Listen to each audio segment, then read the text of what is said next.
எதிரே திரண்டிருக்கிற அத்தனை பேரும் வழக்கறிஞர். இந்த நாட்டிலே சட்டத்தின் பாதுகாப்பு கிடைக்காமல் பல்வேறு வகையிலே பாதிப்பு அடைகின்றவர்களை பாதுகாக்கின்ற பெரும் கூட்டம் இந்த மேடைக்கு எதிரே அமர்ந்திருக்கின்றது. எனக்கு தெரிந்து இந்தியாவில் இப்படி திரளான வழக்கறிஞர்களை கொண்டு ஒரு மாநாடு நடத்துகிற தகுதி வேறு எந்த கட்சிக்கும் இருப்பதாக தெரியவில்லை.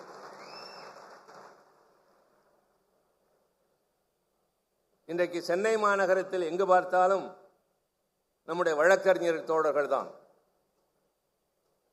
இங்கே வந்தவர்கள், வந்து கொண்டிருந்தவர்கள், வந்துவிட்டு ஆங்காங்கே பல்வேறு பகுதிகளுக்கு சென்று கொண்டிருந்தவர்கள் என்று வருகிற வழியெல்லாம் வழக்கறிஞர் தோழர்களைத்தான் நான் சந்திக்க நேர்ந்தது. ஆக அந்த வகையில் இந்த மாநாடு ஒரு வெற்றிகரமான மாநாடு. முன்னாலே பேசிய தமிழ் காமராஜ் அவர்கள் நாம் நிறைய இடத்திலே தோற்றுவிட்டோம் என்று சொன்னார். எதிர்மறையான கருத்துக்கள் நம்மிடமிருந்து அகல வேண்டும் என்பது என்னுடைய பணிவான கருத்து.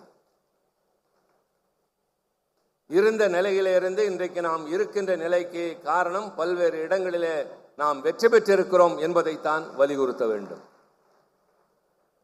மேலும் பல வெற்றிகளை நாம் குவித்திட வேண்டிய கடமை இருக்கின்றது. நம்முடைய பயணம் முற்று பெறவில்லை. நம்முடைய லட்சியம் இன்னும் முழுமையாக ஈடேறிடவில்லை. ஓரளவிற்கு இன்னமும் நமக்கு பாதிப்புகள் தொடர்ந்து கொண்டிருந்தாலும் கூட பெரிய அளவிலே முன்னேற்றம் கண்டிருக்கிறோம். தமிழ்நாடு இன்றைக்கு எல்லா நிலைகளிலும் முதலிடத்திலே இருக்கின்றது. பொருளாதாரத்தில், தொழில்துறையில், கல்வி வளர்ச்சியில் என்பது மட்டுமல்ல, அறிவு வளர்ச்சியிலும் தமிழ்நாடு தான் முதல் இடத்திலே நிற்கின்றது. இந்தியாவினுடைய வரைபடத்திலே தெற்கு பகுதி குறுகி இருப்பதாக பல பேர் சொல்வார்கள். இல்லை, தெற்கு பகுதி கூர்மையாக இருக்கிறது என்பதை நிரூபித்திருக்கிறவர்கள் நாம் அத்தனை பேர். நமக்கு மிக முக்கியமான கடமைகள் இருக்கின்றன.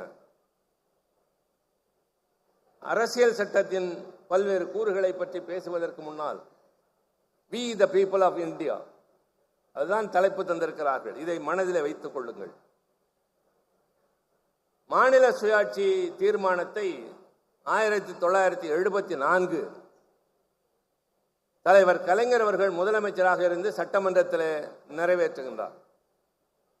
என் வாழ்நாளின் மறக்க முடியாத ஒரு நாள் இது. நான் மிகப்பெரிய மகிழ்ச்சி அடைகின்ற நாள் இது என்று அவர் உரையாற்றிய அந்த பெரிய உரைக்கு இடையில் ஒரு கட்சியை